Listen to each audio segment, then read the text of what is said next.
మొదటిగా ప్రార్థనా గీతాన్ని ధనలక్ష్మి గారు పాడవేసుకుంటా చేయకండి. ధనలక్ష్మి గారు, బాలరాజ్ గారు మీ వీడియో అనేది ఆఫ్ చేసుకోండి. చేయకండి. అందరికీ జై మేఘనాథం. అవతావ మెహర్ బాబాకి జై. నమో మెహరు బాబా, నమో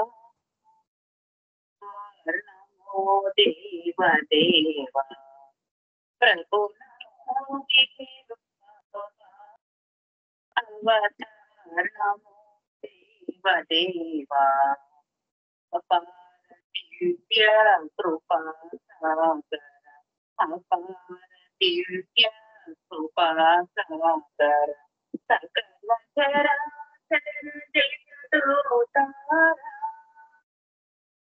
సకల చరాచర జగదోతారా, మెహరు అవతార నమో దేవ దేవ, ప్రభు నమో మెహరు బాబా, దేవ దేవ. జోహారులి వేసి మెహరు బాబా, జోహారులి వేసి మెహరు బాబా, మహిని జనించిన మహిని జనించిన స్వరూప, ఇహ పరానంద జీవన నీవ, ఇహ పరానంద జీవన నీవ, భవ భయభంజన పరమ పావన, భవ భయభంజన పరమ పావన, నమో మెహరు బాబా, అవతార నమో దేవ దేవ, ప్రభు నమో మెహరు బాబా, అవతార నమో దేవ దేవ. అజ్ఞానాంతము చేసి, అజ్ఞానాంతము చేసి, దివ్య విజ్ఞాన దృష్టి సంగి, దివ్య విజ్ఞాన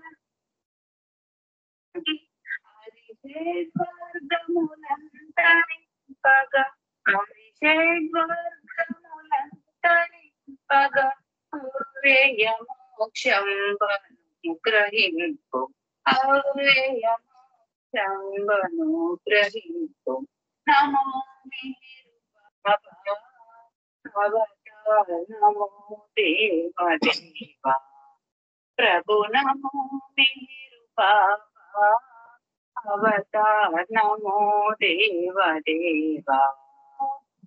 జై మెహర్ బాబా జై, జై మెహర్ బాబా జై, జై మెహర్ బాబా జై, జై మెహర్ బాబా జై, జై మెహర్ బాబా జై, జై మెహర్ బాబా జై, జై మెహర్ బాబా జై, జై మెహర్ బాబా జై, జై మెహర్ బాబా జై, జై మెహర్ బాబా జై, జై మెహర్ బాబా జై, జై మెహర్ బాబా జై, జై మెహర్ బాబా జై, జై మెహర్ బాబా జై, జై మెహర్ బాబా జై. అవతార్ మెహర్ బాబా కి జై. జై మెహర్ బాబా, అందరికీ జై బాబా. జై బాబా అసిద్ధాంతి, జై మెహర్ బాబా. జై బాబా. ధనలక్ష్మి ప్రార్థనా గీతంతో ఈ రోజు సహవాస్ ప్రారంభించినందుకు జై మెహర్ బాబా. మనం గత 2 days నుంచి, అంటే దగ్గరగా మండే నుంచి అనుకుంటున్నాం, ప్రారంభించి మెహరు మధుబిందువులు అని శ్రీలతారావు గారు రాసిన యథార్థ సంఘటనలు, అంటే ప్రేమికుల జీవితాలలో ప్రభు ఏ రకంగా ఒక ఆపత్కాంతకుడుగా వాళ్ళ జీవితాల్లో కలిగిన కష్టానికి రక్షించాడు అన్న విషయాన్ని మనం తెలుసుకుంటున్నాం. ఆపత్కాంతకుడు మెహర్ బాబా. ఇప్పటి వరకు ఏంటంటే మెహర్ బాబా వాళ్ళకున్న ఆ నిజాయితీ, విధేయత, పూర్తిగా ఆధారపడిపోవడం, ఇలా వాళ్ళ యొక్క విశ్వాసాన్ని బట్టి ప్రభు ఒక చర్య ద్వారా వాళ్ళని రక్షించారు.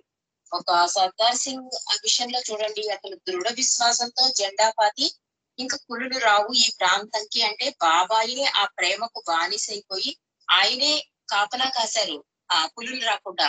అలాగే హిదర్ లాడల్ విషయంలో కూడా ఒక చల్లని వాటర్ అంటే మండిపోతున్న ఆమె ముఖానికి చల్లటి నీళ్లు తగిలినట్టుగా చల్లబడిపోయింది. అంటే ఆమె ఇంకా బాబా తప్ప ఇంకెవ్వరూ లేరు నాకు.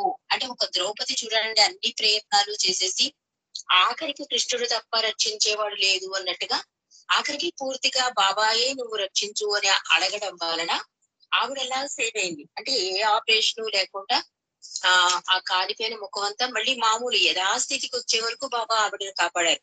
అలాగే డాకే ఫాల్కర్ అయితే పూర్తిగా బాబా మీదే ఆధారపడిపోయి రక్షించమని అడిగితే అంత సుడిగుండంలో చిక్కుకున్న అతన్ని బాబా ఒక చేతితో తోసేశారు, ఎవరో తోసేసినట్లుగా. అలా అతను రక్షింపబడ్డాడు. ఇంకా విష్ణు ప్రసాద్ యాదవ్ అని అతని గురించి కూడా మనం తెలుసుకుందాం. అతను డ్రగ్స్ తీసుకెళ్తుంటే బస్సులో పట్టుబడిపోతాడు. అంటే అతనికి బాబా ఎవరో తెలియదు, ఫ్రెండ్ ద్వారా బాబా ఎవరో భగవంతుడని నమ్మకం కలిగి అప్పటికప్పుడు బాబా నువ్వు భగవంతుడివి అని నమ్మకంతో ఒక ప్రామిస్ చేస్తాడు, ఇంక ఈ తప్పు మళ్ళీ చేయను అని. దాంతో వెంటనే అతని క్షమించేసి అతను శిక్షకు అర్హుడైనా కూడా బాబా క్షమాగుణం కలవాడు కనుక భగవంతుడు వెంటనే క్షమించేసి అతను రక్షిస్తాడు. నిజంగా డ్రగ్స్ లాంటి వస్తువులు పట్టుబడితే మాత్రం శిక్ష యావజ్జీవం ఉండేదండి అప్పట్లో. అలా బాబాని నమ్ముకోవడం వల్ల బాబా రక్షించారు. అతను శిక్షకి అర్హుడైనా కూడా ఈ క్షమించు బాబాని నిజాయితీగా అడగడం వల్ల క్షమించబడ్డాడు. అలాగే అమియా కుమార్ని బాబా ముద్దు బిడ్డ అని పిలిచారు. అతని విధేయత చూపించాడు. అంటే ఎంత కష్టంలో ఉన్నా కూడా బాబా ఉత్తర ప్రత్యుత్తరాలు నాతో చెయ్యవద్దు అని ఆర్డర్ పాస్ చేసినప్పుడు అతను మనసులోనే మొదలుపడతాడు, బాబాకి విషయం ఎలాగైనా తెలియజేయాలి, కానీ బాబా ఉత్తర రాయొద్దన్నారు అంటూ విధేయత చూపించడం వల్ల ఆ విధేయతకి తల ఒగ్గిపోయి బాబా ఎంత ఏకాంతవాసంలో ఉన్న బాబా టెలిగ్రామ్ ఇస్తారు, నీ కుటుంబ క్షేమం గురించి నాకు తెలియజేయని. అప్పుడు తన భార్య బిడ్డ ఈ విషయం అంతా తెలియజేస్తాడు. ఇలా అమియా కుమార్ బిడ్డను రక్షించారు బాబా. అంటే ఇవన్నీ కూడా ప్రేమికుల యొక్క ఈ దృఢ విశ్వాసం, నమ్మకం, విధేయత, నిజాయితీ పూర్తిగా ఆధారపడిపోవడం ఇలా జరిగాయండి. ఆపద్ బాంధవుడు మెహర్ బాబా అన్న చాప్టర్ లో యథార్థ సంఘటనలు. ఇక ఈ నెక్స్ట్ ఈ ఆపద్ బాంధవుడు మెహర్ బాబా అనే చాప్టర్ లో బాబా ఏజెంట్స్ ద్వారా ఎలాగా ప్రేమికులు రక్షించారు అన్న విషయాన్ని ఈ రోజు మనం తెలుసుకుందాం. అంటే అవతార పురుషుడు మానవాళి కొరకు అనేక విధమైన కార్యక్రమాలు అనేక రకాలుగా చేస్తూ ఉంటారు. ఆయన విధానం బట్టి వాటిలో ఒక రకమైనది ఆయన తన ఆధ్యాత్మిక ఏజెంట్ల ద్వారా చేసే పని అని రాస్తున్నారు ఇక్కడ. అంటే అక్కడేంటి, ఏదో ఒక అదృశ్యార్థమో ఏదో ఒక చర్య ద్వారా రక్షించారు. ఇక డైరెక్ట్ గా బాబా ఏజెంట్ల ద్వారా రక్షిస్తున్నారు. ఫస్ట్ లోనే రాశారు ఈ రచయిత. అంటే భగవంతుడు డైరెక్ట్ గా వచ్చి కాపాడకపోయినా ఒక మనిషి రూపానో, ఒక అదృశ్య శక్తిగానో, లేకపోతే ఒక జంతు రూపానో ఏదో రకంగా వచ్చి రక్షిస్తూ ఉంటాడు ప్రేమికుల్ని అని రాశారు. అలాగే ఈ చాప్టర్ లో ఇక్కడ ఏం రాస్తున్నారంటే బాబా ఏం చేస్తారంటే హృదయ పూర్తిగా ఎవరైతే తనని రక్షించమని కోరుకుంటారో వాళ్ళకి తన ఆధ్యాత్మిక ఏజెంట్ల ద్వారా సహాయం అందిస్తారట. ఈ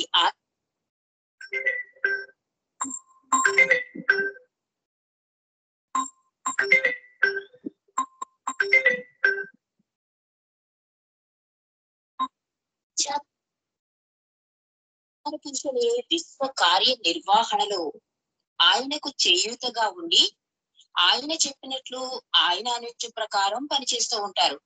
మనకి అర్థం అవడం కోసం ఏజెంట్లు అంటే ఎలా ఉంటారంటే ఆయన కనుసన్నల్లో ఉంటారు. బాబా ఎప్పుడు ఆర్డర్ ఇస్తారా, ఏ పని చెయ్యాలా అని ఎలర్ట్ గా బాబా ఏం చెప్తారని వెయిట్ చేస్తూ ఉంటారట. వీళ్ళు ఒక్కొక్కరు ఒక్కొక్క విధంగా పనిచేస్తూ ఉంటారు. వీళ్ళు చేసే పనిని బట్టి, చేసే విధానాన్ని బట్టి వీళ్ళు రకరకాల పేర్లతో పిలువబడతారు. అంటే ఏజెంట్ లో కూడా రకాలు ఉంటారు. వాళ్ళలో ఎవరంటే అబ్దుల్ ఒకటి, అఫ్రీడ్ ఒకటి, ఈ రెండు జాతులు రెండు ఏజెంట్స్ అని చెప్తున్నారు. రెండు రకాల ఏజెంట్స్. ఈ అబ్దుల్ అనే రకాలకు చెందిన వాళ్ళు ఏంటంటే బాబా ఏదైనా ఆర్డర్ ఇచ్చారనుకోండి, పలానా వాళ్ళని రక్షించు అంటే ఈ ఏజెంట్ ఏం చేయాలంటే అంటే తలుచుకుంటే అక్కడికి ప్రత్యక్షమైపోయి వాళ్ళు రక్షిస్తాట. అది ఏ రూపంలోనైనా రక్షించవచ్చు. అంటే ఈ ఫలానా రూపంలోనే రక్షించాలని ఉండదు. ఈ అబ్దుల్స్ అనే వాళ్ళకి ఏ రకమైన రూపమైనా వాళ్ళు అనుకుంటే ఆ రూపంలో వెళ్ళి రక్షించేస్తారు. బాబా ఆర్డర్ని అమలు పరుస్తారు వాళ్ళు. అంటే ఇక్కడ ఎక్కడైనా వాళ్ళు అక్కడ ఎక్కడ ప్రమాదం జరుగుతుందో ప్రేమికుడికి ఆర్డర్ ఇచ్చిన వెంటనే అక్కడికి వెళ్ళిపోగలరు ఇమీడియట్ గా. అంతేకాకుండా అక్కడ ఏ రకంగా ఆ ప్రేమికుడిని రక్షించాలో ఆ రకమైన రూపాన్ని కూడా పొందగలరట ఈ అబ్దుల్ అనే ఏజెంట్స్. ఇంకా మరో రకం ఉన్నారు, వాళ్ళు అఫ్రీడ్ జాతి వారు అంటున్నారు. అంటే వీళ్ళేంటి, అబ్దుల్స్ అయితే ఏ రకమైన రూపాన్నైనా చేసుకుంటారట. ఈ అఫ్రీడ్ జాతి వారు ఏంటంటే వీరికి కొత్త రూపాలను కూడా సృష్టించగల శక్తి ఉంటుంది అంటున్నారు. కానీ వీరెవ్వరూ కూడా అవతారని అనుజ్ఞ లేనిది ఈ పని చేయరు. ఆపదలో ఉన్న తన భక్తులను ఆదుకోవడానికి అవతారుడు వీరిని పంపి వీరి ద్వారా భక్తులను ఆదుకుంటూ ఉంటాడు. అంటే అబ్దుల్ అన్న వాళ్ళు మనిషి రూపంలోనో రకరకాల రూపాలలో ప్రత్యక్షమై రక్షిస్తారు. ఈ అఫ్రీడ్ నాడు కొత్త రూపాలు కూడా, అంటే జంతు రూపంలో కూడా మారుతారన్నమాట వాళ్ళు. ఆ అవసరానికి తగ్గట్టు జంతు రూపంలో కూడా వచ్చి ఆదుకుంటూ ఉంటారన్నమాట. వీళ్ళందరూ కూడా అవతారుడు అనుజ్ఞ లేకపోతే ఏ పని చేయడు, వాళ్ళ ఉంటారంతే. ఎప్పుడైతే అవతారుడు అనుజ్ఞ ఇచ్చాడో ఇమీడియట్ గా వాళ్ళు హెల్ప్ అందిస్తారు తమ ద్వారా. ఆ విధంగా బాబా జీవిత చరిత్రలో తన ఏజెంట్ల నుండి వారిని అంటే ప్రేమికులను ఆదుకున్న సంఘటనలు చాలా ఉన్నాయి. ఆ ఏజెంట్ల ద్వారా ప్రేమికులు ఎలా కాపాడింది మెహర్ బాబాయే స్వయంగా చెప్పిన సంఘటనలు కూడా ఇక్కడ రాస్తున్నారు. మెహర్ బాబా చెప్పారట, వాళ్ళు వచ్చి బాబా మేము ఈ పరిస్థితిలో ఉన్నాము, ఫలానా వ్యక్తి వచ్చి మమ్మల్ని, అంటే అది ఆ ఏజెంట్ ని పంపించింది నేనే అనేవారు బాబా. అలా బాబా ముద్ర వేసి చెప్పేశారు గట్టిగా, నేనే పంపిస్తున్నాను ఆ ఏజెంట్లు, వాడు నా ఏజెంట్ అని చెప్పారు. కాబట్టి ఈ అవతారంలో ప్రభు ఏజెంట్ల సహాయంతో ప్రేమికుల్ని ఆపద్బాంధవుడుగా కాపాడాడు అన్న విషయం మనకి అవగతమవుతోంది. ఇక సంఘటనలోకి వద్దామండి. యథార్థ సంఘటన ఇది. మ్యాచ్బెల్లి వీళ్ళిద్దరు బాబా ప్రేమికులు. మనకి పేర్లు కూడా తెలుసు. వీళ్ళ పేర్లు రావాలి, అమెరికాలో బెట్టిల్ బీచ్ గుర్తు రావాలి. ఒక విశ్వ కేంద్రాన్ని స్థాపించిన నిమిత్తమై ఎలిజబెత్ ప్యాటర్సన్ ఎలా తిరిగింది అవన్నీ మనకి అందరికీ తెలుసు. ఇక్కడ ఈ సంఘటన ఏంటంటే బాబా ఆజ్ఞ ప్రకారం ఒక బాబా సెంటర్ కడదామని స్థలం కోసం వెతకడం కోసం కాలిఫోర్నియాలో తిరుగుతున్నారట ఈ ఎలిజబెత్ ప్యాటర్సన్ నోరినా మ్యాచ్బెల్లి. అలా తిరుగుతున్నప్పుడు వాళ్ళ కొండ ప్రదేశంలో తిరుగుతుంటే ఒక చోట ఏమైందంటే రోడ్డు రెండుగా, అంటే లెఫ్ట్ రైట్ కింద చీలిపోయింట. అక్కడ వాళ్ళు ఎలా వెళ్ళాలో అర్థం కాక సరే కుడివైపుకే వెళ్దామని కారు కుడివైపు తిప్పుతున్నారట. ఇంతలో ఒక కారులో ఒక వ్యక్తి వచ్చి చాలా సన్నగా పేలగా ఉన్నట్ట సడన్ గా ఇచ్చేట వాళ్ళ కారు వేసుకుని, అటువైపు వెళ్ళకండి, మీరు ఎడమవైపు వెళ్ళండి, కుడివైపు వెళితే మీరు అక్కడ చాలా ఇబ్బంది పడతారు, అక్కడ బ్రిడ్జి పడిపోయింది అని చెప్తాట. అంటే వీళ్ళు ఎవరో తెలియదు, వీళ్ళు పరిచయం లేదు, కానీ సడన్ గా ప్రత్యక్షమయ్యాడు. వాళ్ళ కారు ఎదుర్కొన్న ఇంకో కారుతో ప్రత్యక్షమవుతాడు. అర్థం కాదు, కానీ ఇతను ఎందుకు చెప్పాడో అని చెప్పి మళ్ళీ రైట్ టర్న్ తీసుకున్న కారుని లెఫ్ట్ కి తిప్పి అతనికి థ్యాంక్స్ చెప్తామని వాళ్ళు వెనక్కి తిరుగుతారు కారులోనే. అక్కడ కారు ఉండదు, ఆ మనిషి ఉండడు. వాళ్ళు ఆశ్చర్యపోతారు. సరే ఎడం వైపుకు వెళుతూ కుడి రోడ్డు వైపు కొంచెం కనిపిస్తుంటే చూస్తే నిజంగా అతను చెప్పినట్టే బ్రిడ్జ్ పడిపోయింది. అప్పుడు వాళ్ళు ఆశ్చర్యపోతారు, ఇది బాబా చర్యే, బాబాయే మనల్ని కాపాడాడు అని చాలా కృతజ్ఞతా భావంతో సేఫ్ గా ఇంటికి వచ్చేస్తారు. అంటే నిజంగా అతని మాట ఇతనెవరు పరిచయం లేని వ్యక్తి చెప్తున్నాడు, వీడి మాట నమ్మాలా అనుకుని వీళ్ళు కుడివైపు వెళ్తే కనుక అగాధంలో పడిపోతారు అనమాట. కానీ వాళ్ళ విశ్వాసం ఏంటంటే బాబా మీద ప్రేమ వల్ల వాళ్ళు అంత ఎలర్ట్నెస్ అలా. అందుకే బాబా నిత్య నామస్మరణ చేసుకోండి అనేది. అందుకే ఆ టైంకి వెంటనే బాబాయ్ స్ఫురణిస్తారు, వేసి వెళ్ళండి, వినండి, ఇటువైపు మళ్ళండి అని హృదయాంతరాలలో ఒక నాదం వినిపిస్తూనే ఉంటుందండి. అది నాదే అని కూడా బాబా చెప్తూ ఉంటారు. కానీ మనం మాయకి మగ్గిపోవడం వల్ల, ఈ మాయతలను కమ్ముకోవడం వల్ల మనసు మాట వింటాం, హృదయం మాట వినకపోవడం వల్ల. ఎలిజబెత్ ప్యాటర్సన్ నోరినా మ్యాచ్బెల్లి వాళ్ళు సాధారణ ప్రేమికులు కాదు, అమోఘమైన బాబా ప్రేమికులు వాళ్ళు. అలాంటి ఆ ప్రేమికులు వెంటనే ఇక్కడ చెప్పిన వెంటనే వాళ్ళు వెంటనే వినేయడానికి కారణం కూడా బాబా మీద వాళ్ళకున్న విశ్వాసం. ఆ చర్య చేయడం వాళ్ళు సేఫ్ గా ఇంటికి వచ్చేది జరుగుతుంది. ఆ తర్వాత వీళ్ళు బాబాని కలిసినప్పుడు బాబాకి ఈ విషయం చెప్తారు, బాబా ఇలా జరిగింది, అతనికి థ్యాంక్స్ చెప్తామంటే అతను మాయమైపోయాడు అంటే బాబా అన్నట, అవును, మిమ్మల్ని రక్షించడానికి నేనే ఒక అదృశ్య ఏజెంట్ ని పంపాను, కానీ మీకు అతను అతని కారు నిజమైనవిగా గోచరించాయి అని రాస్తున్నారు. అంటే యథార్థంగా ఉన్నట్టు కనిపించింది, కానీ అతను అదృశ్య ఏజెంటు అని చెప్పారట బాబా. బాబా స్వయంగా నేనే అతన్ని పంపాను అని చెప్పారట.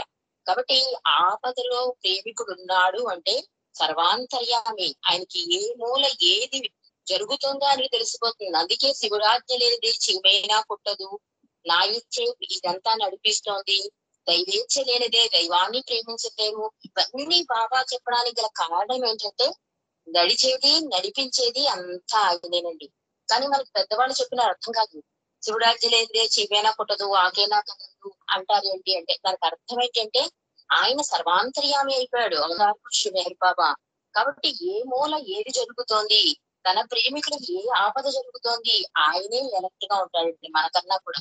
అందుకే ఎలిజబెత్ ప్యాటర్సన్ ని ఆ నోరినా మ్యాచ్ పెట్టి బాబా ఈ అబ్దుల్ అనే ఏజెంట్ ద్వారా రక్షించారు ప్రీతమ తండ్రి మెహర్ బాబా. ఆ విధంగా ఏజెంట్ల ద్వారా సహాయం అందిస్తూ బాబా తన ప్రేమని రుజువు చేసుకున్నారు. అంటే వాళ్ళకి ఆశీస్సుల ద్వారా, ఇలా ఏజెంట్ల ద్వారా ఆశీస్సులు అందించారు. ఆయన చేసే విశ్వ కార్యక్రమానికి అంటే ఆయనే కదా బాబాయ్ చెప్పారు కదా ఇక్కడ విశ్వ కేంద్రం ఏర్పరచమని. ఆ ప్రయాణంలో వీళ్ళకి కలిగిన అసౌకర్యాన్ని బాబా గమనించి రక్షించారు. ఇలా ఆపత్కాంతవుడిగా మెహర్ బాబా ఎలిజబెత్ ప్యాటర్సన్ ని నోరినా మ్యాజికల్ ని ఒక ఏజెంట్ ద్వారా రక్షించారు. ఇంకో సంఘటన మనం తెలుసుకుందామండి. అదేంటంటే నౌరంగా గ్రామంలో జనక్ సింగ్ అనే బాబా ప్రేమికుడు ఉన్నట్ట. ఇదేంటి చాలా సింపుల్ గా చెప్పేస్తాను. ఇది ఏంటంటే చిన్న చిన్న విషయాలు కూడా ప్రభు ఎంత జాగ్రత్త పడతాడు తన ప్రేమికుడు ఎందు అన్న విషయం తెలియడం కోసం ఈ కథ అనమాట. ఈ జనక్ సింగ్ ఏంటంటే చాలా గొప్ప అలవాట్ల మాట. అతను బాత్రూమ్ కి అయితే పని వాళ్ళు తువ్వాలు సోపు పట్టుకుని వెళ్తారట. అతను పడుకుండా వస్తే ఈజీ చైర్ వాల్చడం అంటే సకల భోగాలతోనూ జీవితాన్ని గడుపుతూ ఉంటాడు అతను. అలాంటి అతను 1954 సెప్టెంబర్ లో బాబా ఒక సహవాస కార్యక్రమాన్ని ఏర్పాటు చేస్తారు. అక్కడికి ఈయన వస్తాడు. కానీ ఈయనకి అన్ని మంచి డబ్బు ఉన్నవాడు, అంత ఫెసిలిటీస్, అంత కంఫర్ట్ జోన్ లో లైఫ్ నడుపుతున్నవాడు. ఆ సహవాసం అంటే ఏముంటుంది, కింద పడుకోవాలి, ఆ టెంట్లు వేస్తారు. కానీ అతను ఏంటంటే బాబాని దర్శించాలి, బాబా మీద ప్రేమ కొద్దీ ఆ రోజు వర్షం కూడా పడింట, నేలంతా బురదగా ఉంది, అన్ని కొంచెం అసౌకర్యంగా ఉన్నా కూడా ఆ బాబా మీద ప్రేమ అతను ఏం చేసిందంటే కొంచెం అడ్జస్ట్ అయ్యేలా చేసింట. కానీ అతను అనుకున్నట్ట, పొద్దున్నే నేను బాత్రూమ్కి వెళ్తే నాకు సాయం ఎవరు వస్తారు, ఈ టవల్ ఎవరు పట్టుకుంటారు, నాకు నీళ్ళు ఎవరిస్తారు అని అనుకుంటూనే పడుకున్నాడు. ఇతని పక్కన ఇదంతా కూడా ఈ నౌరంగా గ్రామంలో ఉంటే జనక్ సింగ్ కథ అనమాట ఈ సంఘటన. ఈ నౌరంగాకి సంబంధించిన ఇంకోతను బాబులాల్ గుప్తా అని అతను కూడా ఇతని పక్కన పడుకున్నాడు. సరే మార్నింగ్ అవుతుంది, జనక్ సింగ్ లేస్తాడు. లేస్తూనే బాత్రూమ్కి వెళ్ళాలి. ఎలాగా అంటే ఎవరి సాయం లేకుండా అతను ఏ పని చేసుకోలేడు అనమాట. అంత డబ్బున్నవాడు, అంత పని వారి మీద ఆధారపడిపోతాడు అతను. కానీ బాబా చూడండి అసలు ఎంత జాగ్రత్త వహిస్తాడు అనడానికి. ఇతను ఏం చేస్తాడంటే పక్కనున్న బాబురావు లేపి, ఆ బాబులాల్ గుప్తా లేపి, నేను బాత్రూమ్కి వెళ్ళాలి, సాయం వస్తావా అంటే ఎస్ వస్తాను అంటాడు. అతనితో పాటు ఇద్దరు కలిసి బాత్రూమ్కి వెళ్తారు. ఈ బాత్రూమ్కి వెళ్ళిన దారిలో తన సోపు, తన టవలు అన్ని కూడా ఈ బాబులాల్ గుప్తా చెప్పి జనక్ సింగ్ మోయిస్తాడండి. అంటే ఏ మాత్రం పరిచయం లేదు, అక్కడ సహవాసులో పరిచయమే. కానీ ఈ జనక్ సింగ్ కున్న ఈ అలవాటు, ఈ జీవనంలో తన జీవితంలో ఇది అలవాటు అతనికి. తను ఏది మోయడు అనమాట. బాబులాల్ గుప్తా మాత్రం ఏమనకుండా అతని టవలు, సోపు అన్ని పట్టుకున్నాడు. అతను బ్రష్ చేసేసాడు, బాత్రూమ్కి వెళ్ళి వచ్చేసాడు. బాత్రూమ్ లోంచి బాబులాల్ గుప్తాతో అంటాడనమాట, నాకు ఒక బకెట్ చన్నీళ్ళు, ఓ బకెట్ వేడి నీళ్ళు 2 పట్టరా అంటాడు. అంటే అక్కడికి ఏంటి, తన పని అయిపోవాలి, ఆ చెప్పేవాడికి చెప్పాలా అక్కర్లేదా ఇంకేమీ అతని మైండ్ లో లేదు. బాబులాల్ గుప్తా అలాగే తప్పకుండా తెస్తా అని చెప్పి 2 బకెట్లతో నీళ్లు తెస్తాడు, పోసేసుకుంటాడు, హాయిగా మళ్ళీ బయటకు వచ్చేస్తాడు. మళ్ళీ తడి తువ్వాలు, తడి పంచి, సోపు అన్ని బాబులాల్ గుప్తాకి ఇస్తాడు. మనం జాగ్రత్తగా గమనించాలి, ఎందుకు బాబులాల్ గుప్తా అలా చేస్తున్నాడు అంటే మనకి చివరిలో అర్థమవుతుంది. సరే వచ్చేస్తాడు జనక్ సింగ్, హాయిగా ఫ్రెష్ అయిపోతాడు, టెంట్ లోకి వచ్చేస్తాడు. బాబులాల్ గుప్తా అంటాడు, నేను బాత్రూమ్కి వెళ్ళాలి, మీ పనులన్నీ అయిపోయాయా అని అడుగుతాడు జనక్ సింగ్ ని. నా పనులన్నీ అయిపోయి, నువ్వు కూడా రెడీ అవ్వు, మనం బాబా దర్శనానికి వెళ్ళాలి అంటాడు. ఇది అనగానే బాబులాల్ గుప్తా వెనక్కి వెళ్ళిపోతాడు. ఈ జనక్ సింగ్ టెంట్ లోపలికి వస్తాడు, వచ్చి సూట్ కేసు తీస్తూ పక్కన చూస్తాడు. అక్కడ బాబులాల్ గుప్తా పడుకుని ఉంటాడు. చూడండి, ఆశ్చర్యపోతాడు ఈ జనక్ సింగ్. ఇదేంటి, ఇప్పటి వరకు నాతోనే కదా ఉన్నాడు వీడు, ఈయన నా టవల్ మోసాడు, నాకు మంచి నీళ్లు తోట్టుకొచ్చాడు, మళ్ళీ నిద్రలోకి ఎలా విడిపోతాడు ఇతను, అసలు ఇతను చాలా బద్దకస్తుడిగా ఉన్నాడే అంటూ అతను తట్టి లేపుతాడు. బాబులాల్ గుప్తా, మీరు లేవండి, ఈ టైం అవుతోంది, బాబా దర్శనానికి వెళ్ళాలి అని ఇప్పటి వరకు నాతో ఉన్నారు కదా, బాత్రూమ్ సాయం వచ్చారు, నా టవల్స్ అన్ని మోస్తారు, ఇవన్నీ చేశారు కదా, మళ్ళీ మీకు అంత నిద్ర ఎలా వస్తుంది అంటే ఈ బాబులాల్ గుప్తా ఆశ్చర్యపోతాడు. నేను నీతో రావడం ఏంటి, నేను టవల్ పోయడం ఏంటి, నేను రాత్రి పడుకున్నాను, నాకు ఇప్పుడే నువ్వు కొడితేనే మెలకు వచ్చింది, అసలు నేను ఈ పనులన్నీ చేస్తూ నేను నీతో రాలేదు అంటాడు బాబులాల్ గుప్తా. ఆశ్చర్యం వేసేస్తుంది జనక్ సింగ్ కి. ఇదేంటి, మరి నిజంగా నాతో అతను ఉన్నాడే, ఇది ఎలా జరిగింది, చాలా కన్ఫ్యూజ్ అయిపోతాడు. కానీ ఒకవేళ టైం అయిపోతుంది కదా, టీకి బెల్ల కొట్టడం, టీ తాగడానికి వెళ్ళిపోవడం, ఆఖరికి బాబా దర్శనానికి లైన్లో నిల్చుంటాడు ఈ జనక్ సింగ్. నిల్చున్నాక అందరూ లైన్ లో పద్ధతో ఉంటే ఈ బుర్రలో దొచ్చేస్తూ ఉంటుంది జనక్ సింగ్ కి, నాతో వచ్చింది బాబులాల్ గుప్తా కాదంటాడేంటి, వారెవరు వాళ్ళెవరు అనుకుంటూ ఉంటాడు. సరిగ్గా బాబా దగ్గరికి వచ్చేసరికి బాబా చిరునవ్వు నవ్వుతో, ఏమి, నీకు వేడి నీళ్లు చన్నీళ్లు రెండు అందాయా, బాగా స్నానం చేశావా, ఎవరైనా నీకు సహాయం చేశారా అని చిరునవ్వుతో సౌజ్ఞలతో నృత్య ద్వారా అడిగించారు. అసలు ఎంత అద్భుతమైన ప్రేమ కురిపించాడు ప్రభు సహవాసుల్లో అంటే దీనికి ఇదే నిదర్శనం. అంటే చిన్న చిన్న విషయాలు ఎంత శ్రద్ధగా బాబా చూస్తాడు ప్రేమికులని అంటే, అలా అనగానే జనక్ సింగ్ కి అర్థమైపోయింట, వచ్చింది బాబా సహాయం అందించేవాడు అని. అంటే రాస్తున్నారు, ప్రేమికుడు చిన్న ఇబ్బందిని కూడా తట్టుకోలేడు అన్న విషయాన్ని గ్రహించిన ప్రేమమూర్తి అతనికి సహాయపడడానికి తన ఏజెంట్ ని ఆ పనికి నియమించి ఉంటాడు. అబ్దుల్ జాతికి చెందిన ఏజెంట్ ఏ రూపం కావాలనుకుంటే ఆ రూపం పొందగలడు కనుక అతను బాబుల రూపంలో వెళ్ళి అతని తడి బట్టలు, బకెట్టు, వేణీళ్లు, చన్నీళ్లు, అతనికి కావలసిన సౌకర్యాలన్నీ చేశాడు ఈ అబ్దుల్ ఏజెంట్ అనే అతను. కాబట్టి బాబా ఎంతలా ప్రేమ కురిపిస్తాడు అంటే, చిన్న ప్రేమ చూపించి నాకు అదే చాలు అంటాడు తండ్రి. సహవాసుల్లో కూడా ఒక తండ్రిగా, గురువుగా, దైవంగా అన్ని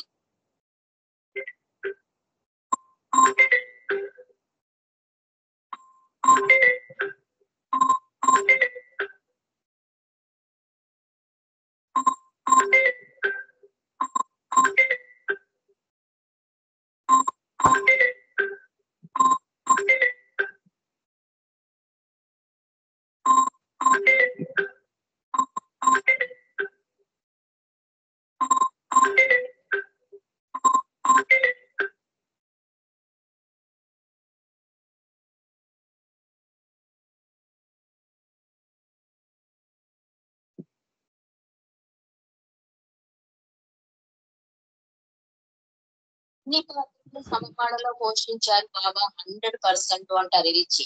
అంటే దైవంగా ఉంటే ప్రేమికుడు దూరం అయిపోతాడని చాలా అమాయకంగా మీ ఒళ్ళో పడుకోబెట్టిన బిడ్డను చూసి బాబా ఆడబిడ్డ మగబిడ్డ అని అడిగేవారు. వాళ్ళు అయ్యో బాబాకి తెలియదా అని చెప్పి చదవక బాబా ఇది ఆడబిడ్డ అంటే ఆహా అనేవారు. అంటే బాబా ఆ అమాయకత్వం చూసి ప్రేమికులు దగ్గరతనం అవుతారని. అలాగే నీ ఆర్థిక పరిస్థితి ఏంటి, నీ భార్య బిడ్డలు ఎలా ఉన్నారు, ఎలా ప్రయాణం చేసి వచ్చావు, ఇట్లా చదువు చూపించడం కోసం తండ్రి సహవాసుల్లో ఒక తండ్రి పాత్ర పోషించాడండి. అలాగే గురువుగా పాఠాలు చెప్పాడు, ఎలా ఉండాలి దైవంతో, ఎలా మసలాలి దైవాన్ని ఎంత ఇంపార్టెన్స్ ఇవ్వాలి, జీవితాన్ని ఎంత సాధారణంగా తీసుకోవాలని సందేశాలు అందించారు. దైవంగా దివ్య దర్శనాలు ఇచ్చాడు. అంటే సహవాసులో 10,000 మంది ఉన్నారనుకోండి, 10,000 మంది కూడా బావా నాకేసే చూస్తున్నారా, నన్నే చూస్తున్నారా అన్నంత అద్భుత దర్శనాలతో దైవంగా దర్శనాలు ఇచ్చాడు. కాబట్టి బాబా ఇచ్చిన ఈ సహవాస దర్శనాలు లిజన్ హ్యుమానిటీలో ఎస్ఎస్ లక్ష్మి గారు చదివారు. ఎంత అద్భుతమైన దర్శనాలు, ఎంత అద్భుతమైన సందేశాలు. మళ్ళీ మళ్ళీ చదువుకోవలసిన పుస్తకం లిజన్ హ్యుమానిటీ అండి. అంత అద్భుత సహవాసం జరిగేవి. అలాగే ఇక్కడ కూడా ప్రేమికుడు ఇబ్బంది పడకూడదు. బాబా ఎంత అద్భుతంగా ప్రేమికుల గురించి ఆలోచించేవారంటే ఎంబీవి సత్యనారాయణ గారు చెప్తారు. బాబా రావడం రావడమే ఆ బాత్రూమ్స్ కి వెళ్ళి చూసేవారట, కిచెన్ లోకి వెళ్ళి చూసేవారట. అంటే ఆహార పదార్థాలు సరిపోతాయా లేదా, బాత్రూమ్ కి వెళ్ళి చూసి ఆ బాత్రూమ్ హైట్ తక్కువ ఉంటే పొడుగ్గా ఉన్న వాళ్ళకి గుమ్మం తగులుతుంది, అక్కడ టవల్ కట్టమనేవారట బాబా. అంటే గమ్మున తలకి తగిలినా మెత్తగా తగులుతుందని. అలాగే బాత్రూమ్ లో బట్టలు విడిచేసిన వాళ్ళు బట్టలు ఎక్కడ పెడతారు, ముందు దండాలు కట్టండి అనేవాట. అలా చిన్న చిన్న విషయం, ఏ మాత్రం అసౌకర్యం కలగకూడదు నా ప్రేమికులకి అని. ఈ ఆంధ్ర వాళ్ళు వస్తే ఏం వంటలు చేయాలో కూడా వాళ్ళు భోజన ప్రియులు, వాళ్ళకి ఇవి చేసి పెట్టండి అని కూడా బాబా ఆర్డర్ ఇచ్చేవారు. అంత అద్భుతంగా ప్రేమ వర్షం కురిపించేవాడు సహవాసుల్లో మెహర్ తండ్రి. అలా ఇలా జనక్ సింగ్ కి అంటే అతని లైఫ్ స్టైల్ అలాంటిది కాబట్టి ఇక్కడ అతను అంత అడ్జస్ట్ అయినా కూడా అతనికి కనీస ఫెసిలిటీస్ అయినా చూపించాలని ఈ అబ్దుల్ ఏజెంట్ ద్వారా అతనికి అన్ని సౌకర్యాలు చూపించి ప్రేమ వర్షం కురిపించాడు ఆపద్ బాంధవుడు మెహర్ బాబా. ఇక మరి నెక్స్ట్ విషయంలోకి వెళ్దామండి. నెక్స్ట్ మరొక సంఘటన. ఇంత యథార్థ సంఘటనలు మనం చదువుకుంటూ ఉంటే ఆయన ప్రేమ ఎంతలా ఉంటుంది అన్నది మనకు అవగతం అవుతుందండి. మనం ఎవరికైనా బాబా ఎంత ఆపద్ బాంధవుడు, ఎంత ప్రేమమయుడు అని చెప్పడానికి కూడా ఈ యథార్థ సంఘటన పనికొస్తాయి మనకి. అంతేకాకుండా బాబా దరికి చేరుస్తాయి. ఏంటి ఇంత చిన్న ప్రేమకే ప్రభు బానిసైపోతాడా అని అనిపిస్తుంది మనకి. ఇప్పుడు ఈ నెక్స్ట్ సంఘటన కూడా మనం ఒక్కసారి చదువుకుందాం. ఇది శ్రీకాకుళం జిల్లాలో పట్నాయుడు అనే ఒక కలప వ్యాపారం. అతనేంటంటే అడవికి వెళ్ళి కట్టెలు కొట్టుకుని అవి తెచ్చుకుని వ్యాపారం చేస్తూ ఉండేవాడు అనమాట. ఒకసారి ఏంటంటే బండి అడవిలోకి వెళ్తుంది, కానీ వెనక్కి రాదు. అతను కలప కొట్టిన చెక్కలన్నీ బండి మీద వేస్తారు కదా, ఇతను వచ్చేస్తాడు కానీ బండి రాదు. ఇదేంటి బండి రాలేదు అని చెప్పి మళ్ళీ అడవిలోకి వెళ్తాడు అనమాట. దగ్గర చాలా లోపలికి వెళ్తాడు. అప్పటికే చీకటి పడిపోతుంది. అతను చూసేసరికి మళ్ళీ బండి వస్తూ కనిపిస్తుంది. సరే వస్తోంది కదా అని చెప్పి ఇతను వెనక్కి తిరుగుతాడు. వెనక్కి తిరిగిన వెంటనే అతనికి ఎదురుకుండా ఒక 4-5 గజాల దూరంలో ఒక 4-5 ఎలుగుబంట్లు కనిపించాయి. ఎలుగుబంట్లు ఏంటంటే మనిషి మీద పట్టుకుంది అంటే ఇంకా చీల్చి చెండాడేస్తుందన్నమాట. ఎలుగుబండు చాలా డేంజరస్ యానిమల్ అది.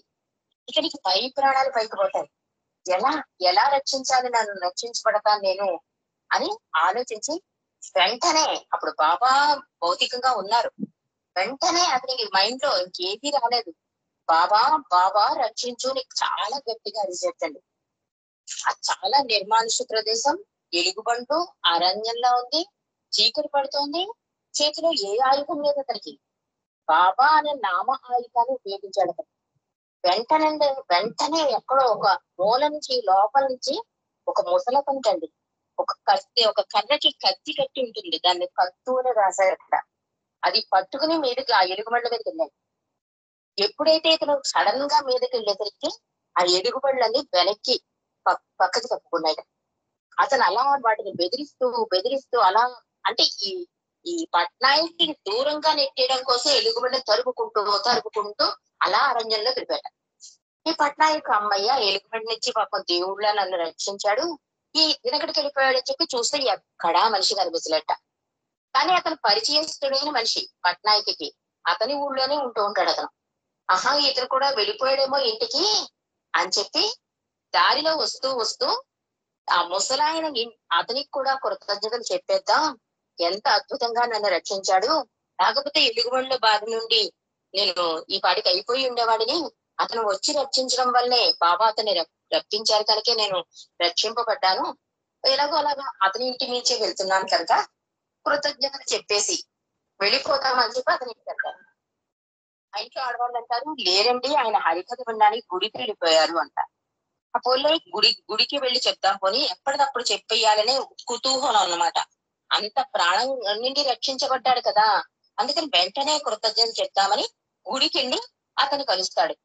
అయ్యా, మీరు ఇవాళ నన్ను రక్షించకపోతే, ఆ ఎలుగుబంట్ల బాడి నన్ను రక్షించకపోతే నేను చనిపోయి ఉండేవాడిని, మీకు ఎలా కృతజ్ఞతలు చెప్పుకోవాలో నాకు తెలియట్లేదు అన్నాడు. అంటే ఆ ముసలతను అంటట, ఏం మాట్లాడుతున్నావయ్యా, నేను ఎక్కడికి వెళ్ళలేదు, నేను గుడిలోనే ఉన్నాను, ఇంకో హరికథ చెప్తుంటే విన్నాను, కాబట్టి నేను ఎక్కడికి వెళ్ళలేదు, నువ్వు ఎవరిని చూసి ఎవరు అనుకున్నావు అన్నట్ట. అప్పుడు ఈ పట్నాయకి అర్థమైపోయింది, బాబాయే అతని రూపంలో వచ్చి రక్షించారు అని చెప్పి బాబాకి 100,000,000 వందనాలు అర్పించుకున్నట. అంటే తనని ఎవరు కాపాడిందో అతనికి అర్థమైపోయింది. అతను ఎప్పుడైతే ఎలుగెత్తి గట్టిగా బాబా బాబా ఆపద్బాంధవుడైన మెహర్ బాబా రక్షించుని సహాయం అడిగాడో వెంటనే బాబా అతన్ని కాపాడారు. ఎలాగో ఈ అబ్దుల్ ఏజెంట్స్ ద్వారా. కాబట్టి ఎండింగ్ లో ఏం రాస్తున్నారంటే తన భక్తులు హృదయాంతరాలలో నుండి పిలిచే పిలుపు తనకు వినబడుతుందని బాబా చెప్పారు. ఆ మాటలు సత్యమని ఈ సంఘటన రుజువు చేస్తోంది. ప్రేమికుని పిలుపు విన్న ప్రేమ పిత అబ్దుల్ జాతికి చెందిన ఏజెంటును తన భక్తుని సంరక్షణాభారం అప్పచెప్పగా ఆ ఏజెంటు ఏ రూపమైనా పొందగల శక్తి ఉంది గనక ఆ పట్నాయకుని రక్షించడం కోసం ముసలివాని రూపంలో వెళ్లి అతనిని కాపాడారు అని రాశారు ఇక్కడ. అంటే బాబా తలుచుకుంటే, అందుకే హృదయాంతరాలలో ఉండేది నేనే, హృదయపూర్తిగా ప్రేమించు, హృదయం నాకు మనసు అంటే పెదవి అంటే పైన మాట్లాడే మాటల కన్నా హృదయం నుండి వినిపించే మాటే నాకు వినబడుతుంది. ఈ మాటలన్నిటికీ అర్థం బాబా ఇలా ఏ పరిస్థితుల్లో మనం ఉన్నా రక్షించడానికి ఆయన సహాయం మనకి అందాలనే దాంతో బాబా ప్రతిసారి చెప్పేది అదే.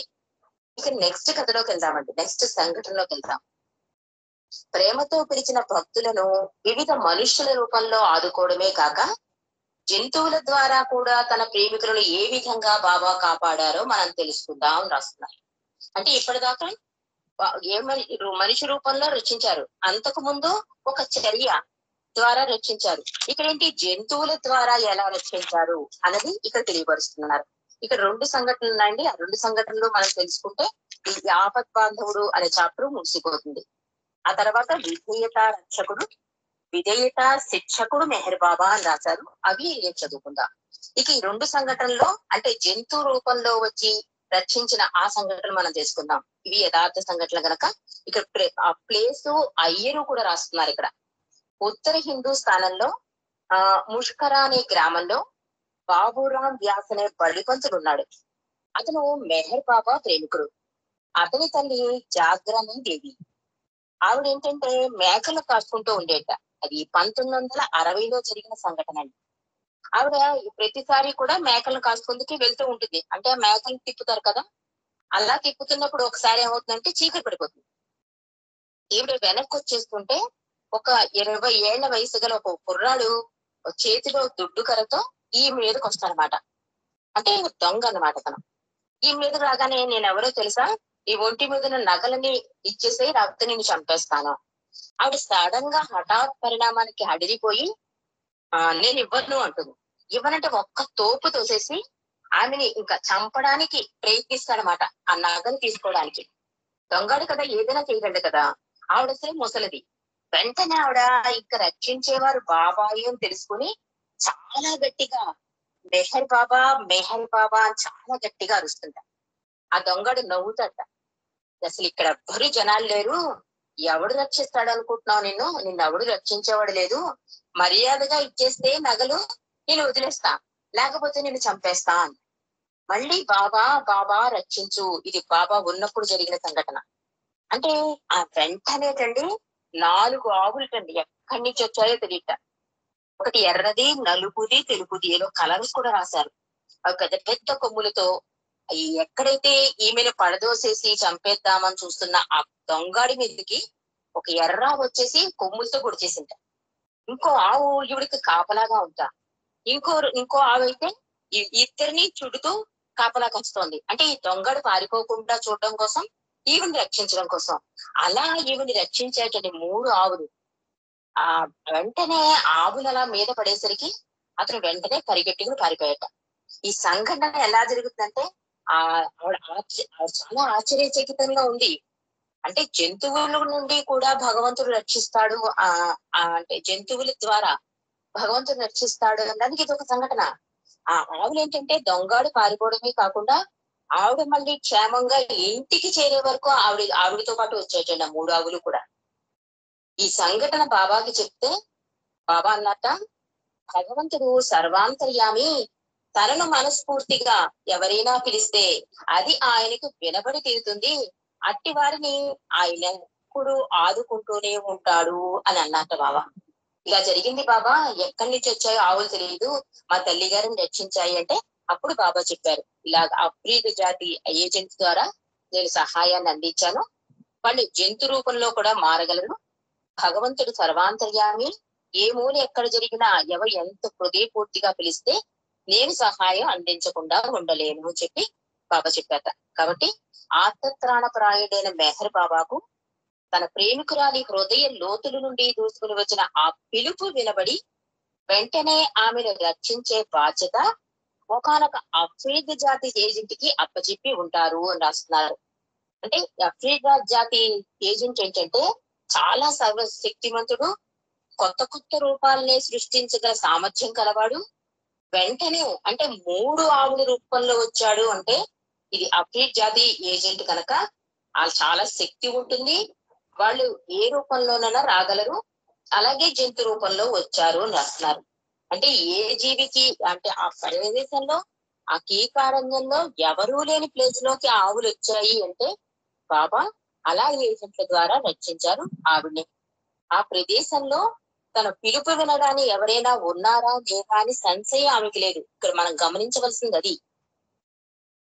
ఆపదలో ఉన్న వెంటనే నేను అరిస్తే భగవంతుడు వింటాడా, నన్ను ఎవరు కాపాడుతారు, ఈ సంశయం లేదండి ఆవిడికి.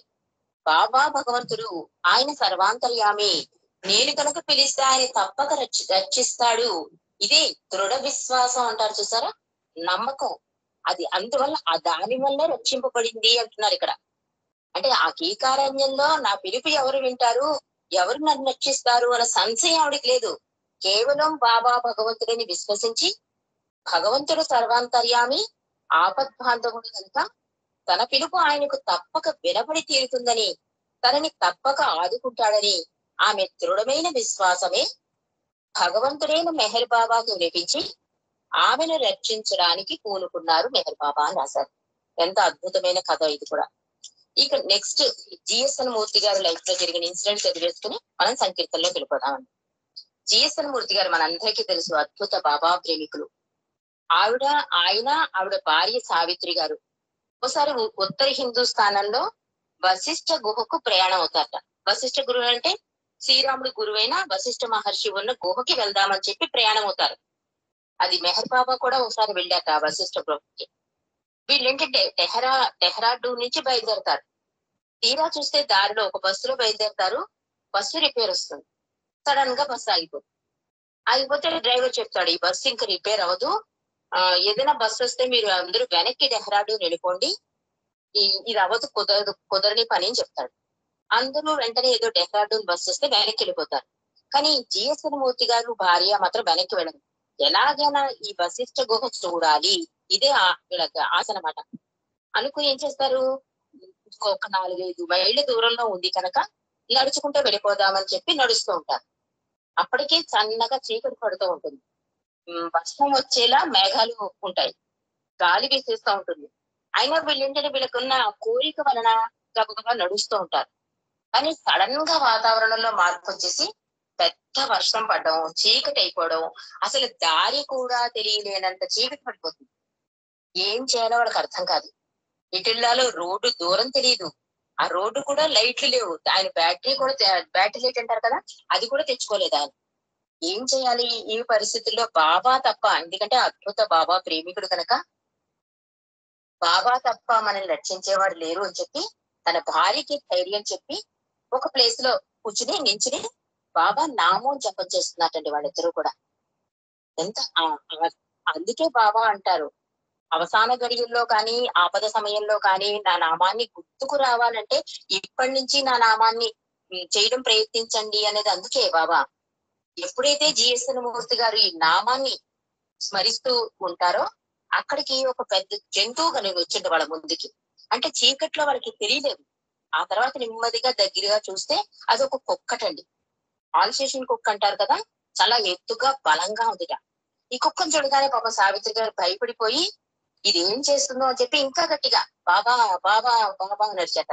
బాబా కూడా అంటారు, ఎవరైనా ఇప్పుడు రైలు ప్రమాదం గాని బాబా కూడా తన నామాన్ని ఎలా జపించాలో కూడా చెప్పారండి చాలా అద్భుతంగా. ఎంత అద్భుతంగా ప్రేమికుడిని బాబా సరళం చేసి తన దరికి చేర్చాలో బాబా చాలా విధానాలు చెప్పుకున్నారు. ఈ నామాన్ని కూడా బాబా అంటారు, ఒక రైలు యాక్సిడెంట్ కానీ విమాన యాక్సిడెంట్ కానీ ఏదైనా జరిగితే హృదయాంతరాలలో నుండి నా నామం చెయ్యి, నువ్వు రక్షింపబడతావు అని చెప్పారు. అదే జంతువుల విషయంలో అయితే కనుక చాలా గట్టిగా అండి బాబా నామాన్ని. ఎంత గట్టిగా అంటే ఆ జంతువు చెవుల్లోకి వెళ్ళిపోవాలట. అది ఇప్పుడు సాధు జంతువు అయిపోతుంటండి. బాబా చెప్పింది, ఒక పులి దగ్గరైనా ఒక కుక్క దగ్గరైనా నువ్వు భయం వస్తే కనుక నువ్వు రక్షింపబడాలి అంటే వాళ్ళ చెవులకు తాకేలా గట్టిగా, చాలా గట్టిగా నా నామం చెయ్యి, నువ్వు రక్షింపబడతావు అని బాబా చెప్పారు. నామం ఎలా చెయ్యాలో. అలాగే ఈ జిఎస్ఎన్ మూర్తి గారు కూడా, భార్య ఆయన కూడా చాలా గట్టిగా బాబా బాబా నడిస్తే ఇంత రౌద్రంగా ఉన్న కుక్క వచ్చి వీళ్ళ పాదాల దగ్గర కూర్చుంచండి. అసలు ఎక్స్పెక్ట్ చేసినట్టు వీళ్ళు మీదకొచ్చి ఉరికేస్తుందేమో ఈ చీకట్లో అని భయపడిన వాళ్ళకి ఈ కుక్క సావిత్రి గారి కాళ్ళ దగ్గరకు వచ్చి కూర్చుని ఆవిడ చీర కూర్చుండి లాగుతుంట. ముందు అర్థం కాలేదు, ఆవిడ భయం వేసి కొంచెం వెనక్కి జరిగితే అప్పుడు జిఎస్ఎన్ మూర్తి గారు అన్నట్ట, ఇది కుక్క కాదు, భగవంతుడు బాబాయి పంపారు, పదం అది ఎక్కడికి తీసుకెళ్తే అక్కడికి వెళ్దాం అన్నట్టు జిఎస్ఎన్ మూర్తి గారు. అంటే అద్భుతమైన అవగాహన అండి మెహర్ బాబా మీద ఆయనకి. ఇలాంటి అవగాహన కావాలి అంటాడు తండ్రి. అందుకే ఆ విశ్వాసమే నడిపిస్తుంది నిన్ను అనేది కారణం ఇదే. ఎప్పుడైతే వాళ్ళు ఆ నిర్ణయానికి రాగానే ఆ సావిత్రి గారి చీర కుర్చీలో కొంగు ఏదో పట్టుకుని నోటితో వాళ్ళని తీసుకెళ్ళింటాడు కుక్క. వాళ్ళు ఆ కుక్కతో పాటు వాళ్ళు అలా నడవగా ఒక అరగంట నడిచారేమో. సరిగ్గా వాళ్ళు ఎక్కడైతే ఏదైతే చూద్దాం అనుకుంటున్నారో ఆ వశిష్ఠ గుహకు తీసుకెళ్ళింటాడు. అక్కడ ఆశ్రమం ఉందిట.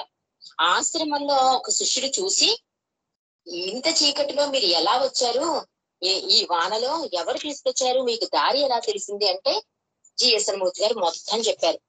ఎలా వాళ్ళు వచ్చారు, మెహర్ బాబా గురించి, బాబా ఎలా కుక్క రూపంలో అంటే ఆ ఏజెంట్ కుక్క ద్వారా ఎలా రక్షించారు, ఇవన్నీ చెప్పేసరికి అతను చాలా అద్భుతంగా అనిపించింది ఆ శిష్యుడికి. చాలా బాగుంది, మీరు మాకు మెహర్ బాబా గురించి మరింత విషయాలు చెప్పండి అంటే అవకాశం వస్తే అందిపుచ్చేసుకుంటారు ఆయన, వదులుకోరు జిఎస్ఎన్ మూర్తి గారు. ఆ రోజు చాలా అద్భుతంగా బాబా జీవిత చరిత్ర గురించి ఈ ఆశ్రమ వాసులందరికీ చెప్పారండి బాబా విషయాలు. అంటే ఈ చీకటి పడ్డం, ఇదంతా రక్షింపబడ్డం, వాళ్ళ విశ్వాసం, నెక్స్ట్ బాబా జీవిత చరిత్ర వినే భాగ్యం ఆ ఆశ్రమ వాసులు కలగడం, ఇదంతా బాబా క్రియేషన్ అండి. మనం అనుకుంటాం ఏది కూడా మనం అనుకున్నట్టు జరగదు, వీళ్ళు వెళ్ళిపోదాం చూసేద్దాం అనుకున్నారు, కానీ బాబా యొక్క దివ్య ప్రణాళిక ఇలా ఉంది.